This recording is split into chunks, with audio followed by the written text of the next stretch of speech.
What's happening, people? We're back inside the building. It's just gone 4 minutes past 9 here on Trickstar Radio. A massive shout out to the locked in crew each and every time you make the show what it is, and it's great to have you all with us this morning.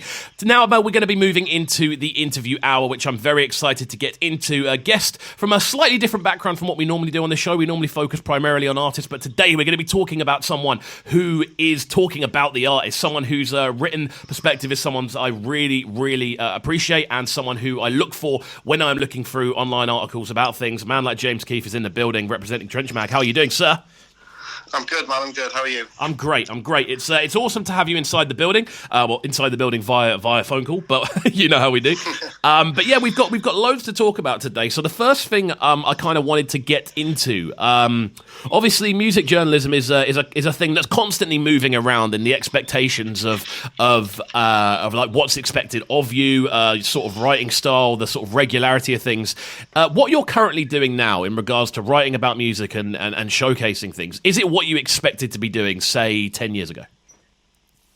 I mean, yeah, it is and it isn't, which probably isn't a great answer, but it's, yeah, like you say, it's constantly shifting, so you kind of have to, have more than that, more than those skills sort of at your disposal. So,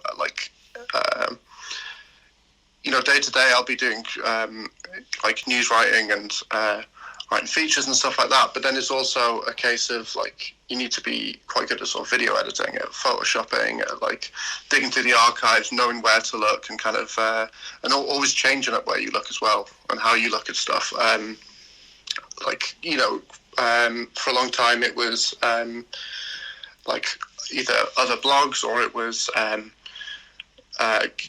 to these sort of more formal outlets, whereas now it's like, those are the places that are getting it last. Like, you need to be sort of deep into Twitter, you need to be deep into YouTube, and constantly kind of looking at sort of how these things change. But yeah, entirely. I mean, when we kind of look at it, even from an outsider's perspective, you can see the sort of landscape of what a traditional sort of music journalism role has completely changed with everything obviously shifting online. And when I say everything is now almost in an online kind of sphere. Like, just going back to the beginning for you then, because we'll get into sort of what's happening in the future and what you're working on, but I want to kind of get into your sort of roots and stuff. I love to do that in the first sort of section of these interviews, really dive into people's sort of influences and things like that. So what was the thing that really pushed you towards essentially music journalism and of course the sort of genres and sounds that you tend to represent?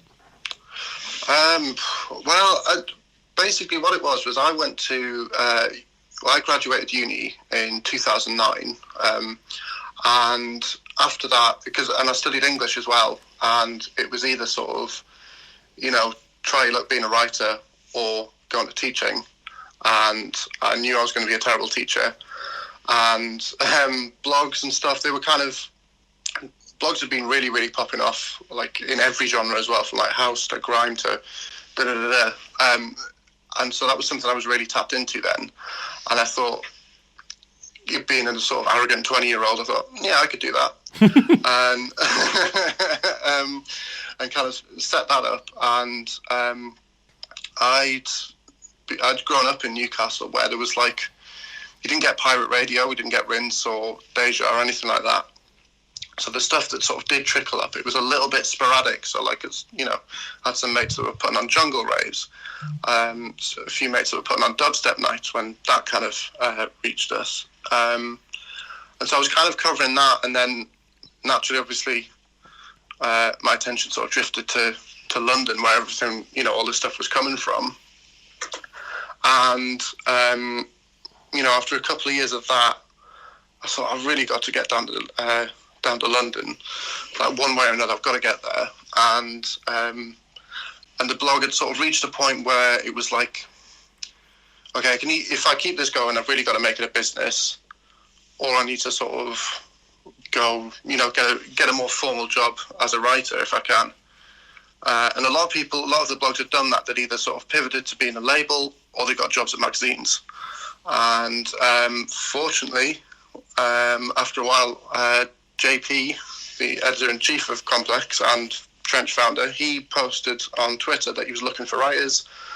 And yeah, boom, we we hit it off. Ended up moving down there, and yeah. Amazing. Rest is history. I mean, that's such a great kind of story. You've literally gone at it kind of from a very kind of solo angle, kind of going like, look, this is what I want to write about, and then literally through kind of sheer, I suppose, kind of volume of work and consistency of work, a job has appeared that kind of fits perfectly into the spectrum of what you're doing, and then bosh, it just happens.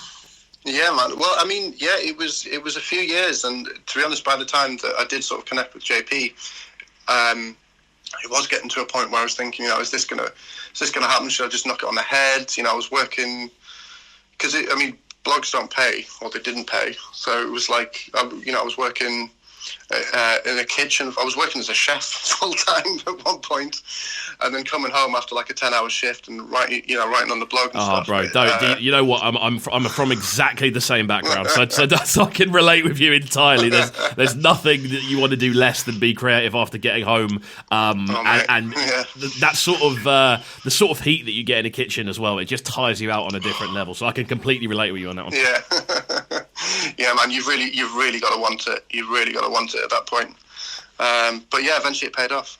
Yeah, entirely, man. And obviously, off the back of that, like we've been communicating recently about getting about some features and things like that, and just in general, it's been so interesting to watch the growth of. Obviously, Complex is a huge brand now, and it is one of those sort of leading kind of lights. But Trench, more specifically, it's been so interesting watching how the brand has grown, and obviously your involvement with that. Like, it must be so exciting from an inside angle, kind of seeing all the plans. Oh, for sure, like 100%. Yeah, because I've been there. Pretty much day one. JP and Hyperfrank brought me in to sort of run the news section, and even the heritage side that we do every day. Hyperfrank digs all those out. I don't know where she finds them, but it's really, really amazing, because you really do think it. Okay, I've sort of got this down. I know whatever, and then she'll bring out this clip, and it's constantly stuff that you've never seen. Just these sort of really quite mind-blowing moments. Yeah, like I've definitely seen them, all the historical ones where it's like clips from raves or clips from radio shows you didn't even know were even recorded. It's such an interesting thing to see, and I feel kind of out of the majority of the online publications, I definitely feel that Trench has an angle which does kind of, more than anything, kind of show respect, I feel, to a lot of those earlier sort of days, and respect I suppose a bit more towards essentially underground culture and black music culture in the UK. Like, does much kind of go into that side of things, like making sure you are approaching things in the right way? Yeah, absolutely. With everything we do, really.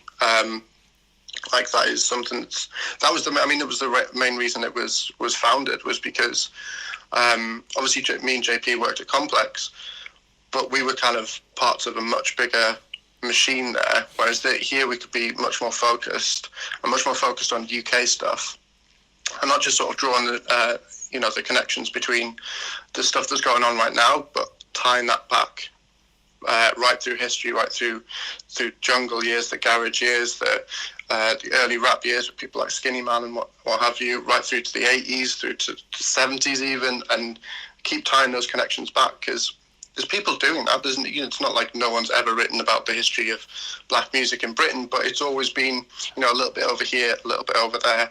And we've kind of been trying to give it a much more dedicated coverage. Definitely, man, and that's definitely something that comes across. Like watching the feed from a viewer's perspective.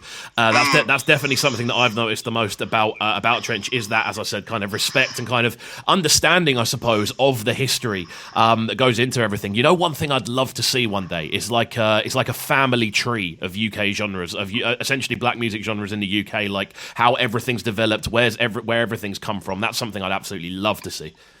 Oh my God, for sure. I feel like I've seen someone do that a little bit and do a bit of that, but yeah, it would be a hell of a task tying all those things together.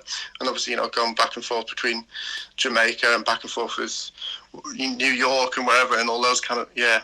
Yeah, it's definitely something I'd love that to could see. really take over your life. Yeah, literally. You know what? I'm going to task the listenership with it now. If anyone knows of someone that has done this, please do let me know, because I would love to see it. It's something that I would find so interesting. So, obviously, with the sort of world of music journalism currently, so much of it is online and so much of it is based via social media, I suppose. What are the best ways for people to kind of find what you're working on via the socials at the moment?